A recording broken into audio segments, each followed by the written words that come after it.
Hi friends, வணக்கம் and welcome to Venad சமையல். இன்றைக்கி நம்ம ஒரு பொரியல் ரெசிபி பார்க்க போகிறோம். இது வந்து காய்கறி வச்சு பண்ணுற பொரியல் ரெசிபி கிடையாது, கனவா வச்சு பண்ணுறது. ரொம்ப டேஸ்ட்டாக இருக்கும். கண்டிப்பாக வீட்டில் ட்ரை பண்ணி பாருங்கள்.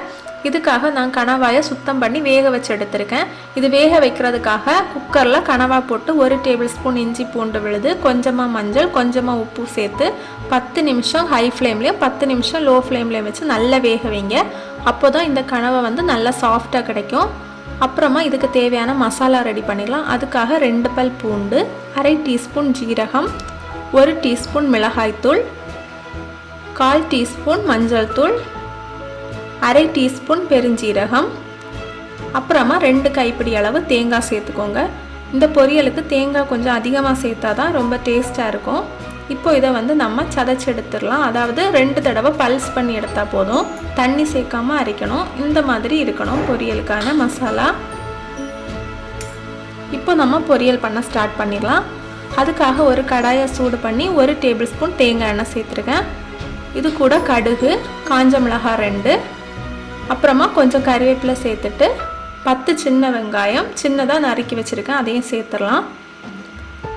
இதை வந்து லைட்டாக வதக்கி விட்டுக்கோங்க, நல்லா வதங்கக்கூடாது.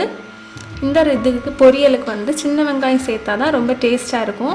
இது கூடவே நம்ம எடுத்து வச்சுருக்கிற இந்த மசாலாவையும் சேர்த்து ஒரு 2 நிமிஷம் நல்லா வதக்கி விட்டுடலாம்.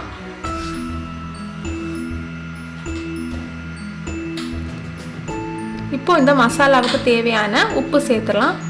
நம்ம கனவாயில் வந்து ஆல்ரெடி உப்பு போட்டு வேக வச்சனால இதில் வந்து கொஞ்சமாக சேர்த்தா போதும். நம்ம தேவைன்னா அப்புறமா சேர்த்துக்கலாம். இப்போ வந்து வேக வச்சுருக்கிற இந்த கனவாயை இதில் சேர்க்கலாம். நீங்கள் வந்து இந்த கனவாயை வந்து சின்ன சின்னதாக கட் பண்ணி போடுங்க. அப்போ தான் வந்து பொரியல் வந்து ரொம்ப டேஸ்ட்டாக இருக்கும். பெருசு பெருசாக போட்டிங்கன்னா மசாலாவெல்லாம் அதுக்கு கூட ஒட்டாது. இப்போ இதை கொஞ்சம் வதக்கி விடுங்க. மசாலா வந்து ட்ரை ஆகுறது வரைக்கும் வதக்கிட்டே இருங்க. இந்த டைமில் உப்பு வேணாலும் நீங்கள் போட்டுக்கலாம். இப்போ நமக்கு ரொம்ப சுவையான கனவா பொரியல் ரெடி ஆயிடுச்சு. கண்டிப்பாக உங்கள் வீட்டில் சாதத்துக்கு கூட ட்ரை பண்ணி பாருங்கள். எப்போவுமே கனவா ரோஸ்ட் பண்ணாமல் இந்த மாதிரி ட்ரை பண்ணி பாருங்கள். ரொம்ப நல்லா இருக்கும். உங்கள் வீட்டில் எல்லாருக்கும் ரொம்ப பிடிக்கும். கண்டிப்பாக இந்த ரெசிபியை ட்ரை பண்ணிவிட்டு எனக்கு எப்படி இருந்துன்னு கமெண்ட் பண்ணுங்கள். இந்த வீடியோ பிடிச்சிருந்துன்னா லைக் பண்ணுங்கள், ஃப்ரெண்ட்ஸ் ஃபேமிலி கூட ஷேர் பண்ணுங்கள்.